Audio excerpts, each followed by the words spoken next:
요즘 부동산 뉴스 연달아 터져서 진짜 정신없지? 이번엔 정부에서 부동산 시장 안정을 위한 금융종합대책이란 걸 또 발표했더라고. 형이 직장 생활하면서 내 집 마련 그리고 건물주까지 된 거 알고 있지? 오늘 이 영상 보면 이번 정부 대책 핵심이 뭔지 그리고 왜 정책만 믿고 멍하니 기다리면 안 되는지 확실히 감잡게 될 거야. 그리고 하루가 다르게 변하는 부동산 정보 혼자 찾기 힘들잖아.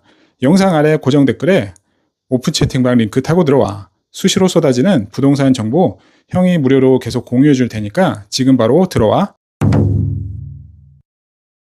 솔직히 내 집 마련 알아보고 있다면 대출 한도 조회해보고 한숨부터 나올 거야. 이번 대책 보면 바로 얼마 전에 나온 대책에서 역풍을 많이 맞아서인지 정부도 고민을 진짜 많이 한 흔적이 있더라고. 핵심적인 거 딱 3가지만 얘기할게. 첫째, 가계부채 총량 증가율 목표치를 기존 1.5%에서 3%로 높여 약 30조 원의 신규 대출 여력을 추가로 확보하면서 대출 숨통이 조금 튀었어. 둘째, 항상 문제가 되어왔던 정책 대출 결혼 페널티라는 걸 어느 정도 해소해줬어. 기존 보금자리론 자격은 미혼인 경우에 연소득 7천만 원 이하, 신혼부부인 경우에는 8,500만 원 이하만 보금자리를 받을 수 있었거든. 근데 이걸 둘 중에 한 명만 7천만 원 이하여도 대출을 받을 수 있게 이번에 해줬어. 셋째, 청년 미래 보금자리론을 새로 만들어서 만 39세 이하 청년이 생애 최초 주택 구입하게 되면 LTV가 일반 보금자리론도 최대 70%까지밖에 안 되는데 80%로 상향해 준대. 이런 정부 노력은 인정해. 근데 현실을 보자고. 청년 미래 보금자리론은 4억 이하 비아파트, 그러니까 빌라나 오피스텔에만 해당되는 거야. 이제 결혼해서 아이 낳고 살 건데 진짜 빌라나 오피스텔에 살고 싶어? 아니잖아. 주차 편하고 보안 좋고 황금성 높은 아파트에 살고 싶잖아. 정부는 비아파트에 사면 대출 더 해줄 테니까 그리로 가. 이러는데 정작 우리 같은 사람들은 나중에 자산 가치도 안 오르는 비아파트에 귀한 돈을 묶어두고 싶지 않은 거지. 결국 실제 우리가 뭘 원하는지 제대로 못 읽은 반쪽짜리 대책이라는 거야. 형이 갭투자, 경공매, 쉐어하우스부터 건물주가 되기까지 산전수전 다 겪으면서 깨달은 건 부동산을 포함한 투자는 심리가 가장 큰 부분을 차지한다는 거야.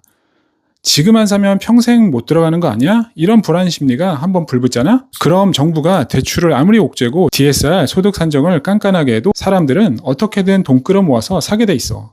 물론 공급이 제일 문제긴 하지만 서울 아파트는 무조건 오른다는 인식이 사람들 머릿속에 박혀있는 한 아무리 정부가 전세대출 보증 제한하고 아파트 진입장벽을 더 높여도 사람들은 속으로 이렇게 생각할 거야.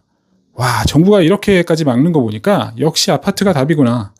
지난 문재인 정부 때 수많은 정책을 내면서도 집값이 폭등했던 경험에 대한 학습 효과가 있기 때문에 이번에도 비슷한 결과를 낼 거라고 생각하고 있지. 그리고 한번 생각해봐. 우리나라는 이제 엄연한 선진국이야. 소득 올라가고 삶의 질 따질수록 쾌적한 아파트 선호하는 건 너무나 자연스러운 본능이야.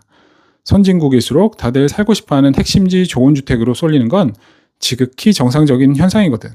이런 환경적인 부분뿐만 아니라 최근 몇 년 동안 엄청나게 터졌던 전세 사기 사건도 비아파트 비선호에 크게 영향을 미친다고 생각해. 형도 4년 전 건물 올릴 때 당시에 전세 사기가 계속해서 터지니까 전세가 아예 씨가 마르더라고. 그 전세 사기가 아직까지도 종종 기사로 나오다 보니 빌라 전세라는 말 자체가 없어질 지경이니 아파트 선호는 더 심화될 거야. 이런 심리가 있는데 정책으로 억지로 누르면서 아파트 말고 딴 데 사세요 하는 건 현실이랑 완전히 겉도는 거지. 정부가 진짜 해야 될 건 수요를 억누르는 게 아니라 사람들이 진짜 살고 싶어하는 곳에 좋은 아파트를 계속 공급해 주는 거야.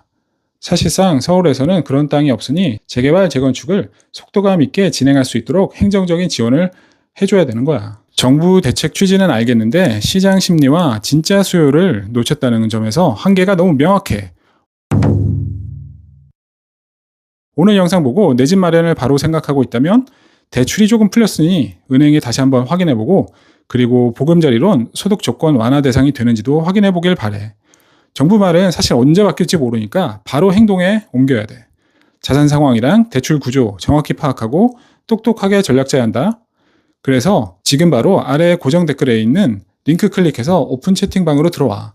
입장하는 동생들한테는 형이 직접 만든 대출 기초 완전 정복 PDF 전자책을 무료로 줄게. 진짜 알짜만 모아서 깔끔하게 정리해놨거든. 무료 전자책도 받아가고 수시로 올라오는 부동산 알짜 정보도 챙겨봐. 오늘 이야기 도움됐으면 구독이랑 좋아요 누르고 형은 오픈 채팅방에서 기다리고 있을게.